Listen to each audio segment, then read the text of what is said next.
बा बा बा बा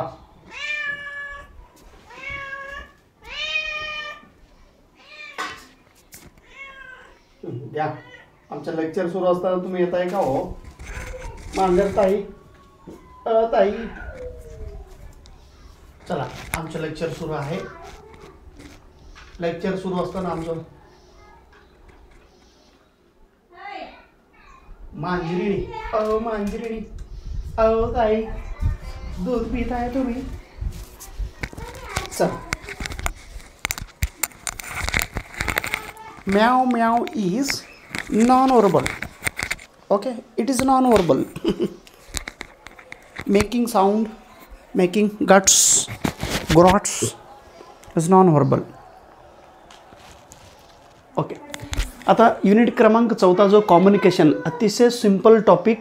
आणि या टॉपिकवरती जे प्रश्न विचारलेत हे सगळे प्रश्न आहे ना, आपण काय म्हणतो कन्सेप्ट आधारित प्रश्न विचारलेले आहे. मग कन्सेप्ट आधारित प्रश्न तुम्हाला समजायचे असेल तर काही तुम्ही केला पाहिजे, प्रश्नांचा अर्थ समजून घेतला पाहिजे तुम्ही. ओके. तर कम्युनिकेशनचा हा प्रश्न जर आपण पाहिलो तर 16वा प्रश्नांचं उत्तर आहे A. Messages full of return words. जेव्हा तुम्ही रिटर्न वर्ड्स मॅसेज देत आहे त्यावेळी तो कन्फ्युजिंग होणार नाही, त्याचा अर्थ व्यवस्थितरित्या समजतो विद्यार्थ्यांना, प्रत्येकांना. आणि 17वा प्रश्न आहे बी. इमोटिकॉन्स म्हणतात. जे मॅसेज आपण पाठवतो त्यावेळी सिम्बॉलच्या रूपाने आपण मॅसेज पाठवत असेल तर त्याला इमोटिकॉन्स. आणि 18वा क्वेश्चन्स आहे B. Non verbal cues and messages are easy to control. हे चुकीचं वाक्य आहे, म्हणजे बी.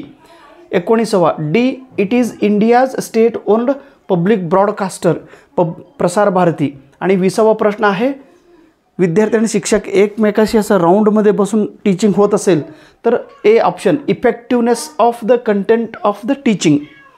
अशा पद्धतीने टीचिंग अप्टिट्यूडमधील 5ही प्रश्न कन्सेप्ट आधारित आहे. व्यवस्थित समजावून घ्या. एवढं मात्र निश्चित की तुम्ही सेट नेट JRF असेल तर पुन्हा ह्या पेपर द्यायची काही गरज नाही. डायरेक्ट ॲप्लिकेशन करा आहे. UGCने आता तुम्हाला मानधनसुद्धा वाढवलेलं आहे. 32,000पर्यंत तुम्हाला पेमेंट मिळतील. सिनियर कॉलेजला जॉईन व्हा, विद्यापीठात जॉईन व्हा आणि तुमच्या ड्युटीला सुरू करा. आणि जे नाही त्यांनी एकदा रिझल्ट हातात घ्या आणि कामाला लागा. बघा, फक्त ह्याच्या पाठीमागं बसण्यापेक्षा रिझल्ट ओरिएंटेड वर्क होणं अपेक्षित आहे.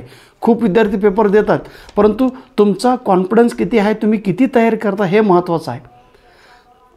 आज तुमचा वेळ मॅनेजमेंट नाही झाला असेल, रिझल्टचा कमीपणा वाटत असेल तर घाबरायचे प्रश्न नाही. प्रश्न कसे विचारतात हे तुमच्या लक्षात आता आलेलं आहे. मग जूनचा नेट एक्झाम कसल्याही परिस्थितीत तो रिझल्ट तुम्ही काढून घेतलाच पाहिजे.